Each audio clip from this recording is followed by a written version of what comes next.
Tell us about Merthyr, Gareth. Okay. What can I tell you about Merthyr?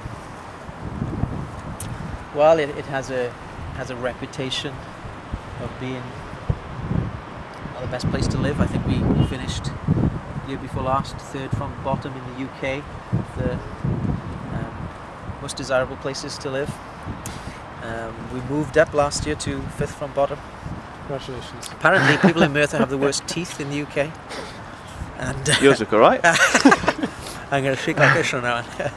And yeah, high unemployment and high crime, drug problems, alcohol problems, all the rest.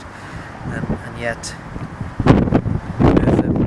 for me, it's no different really.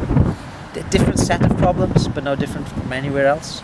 There's a hunger and a craving amongst people here for satisfaction, for delight, for pleasure, for something that's going to fill the holes. And predominantly they try and find it in alcohol or drugs here because they can't afford anything better. But they What's the aspirations of people from Merthyr? That's a difficult one to speak generally. I guess it depends on your background and level of education, whatever. But I think that for many, just to make it through, just to make it to the weekend, and to have that lift on the weekend of whatever sort. But it's bleak, it's dark. But you know, in a strange sort of way, I find that so exciting. And the more I think about that, the more I get excited by that. Looking out for this Sunday, last week, wonderful counsellor, looking at Prince of Peace, or the administrator of Shalom, literally. So this new humanity, this harmony that was there in its original form, this is what Jesus came to bring. He was the executor, if you like.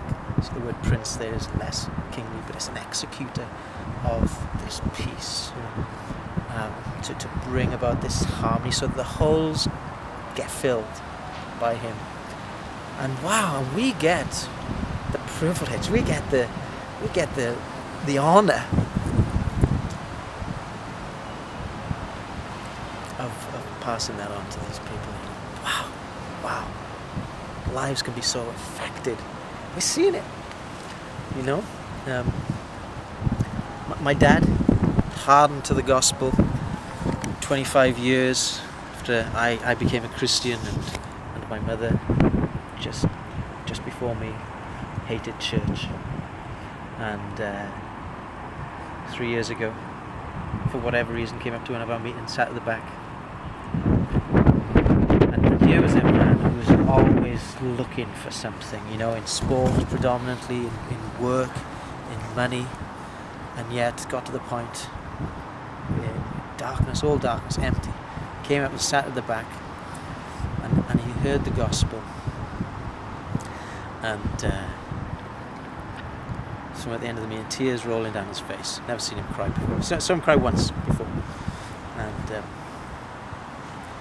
And now if you were to meet my dad, if I were to introduce you to anybody in our church, I'd introduce you to my dad, not because he's my dad, but here is a man who has just been so transformed, and that he's joyful, joy-filled.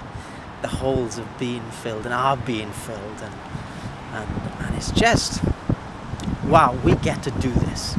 We get to do this. So I'm excited for Merthyr, really am. Aslan's on the move.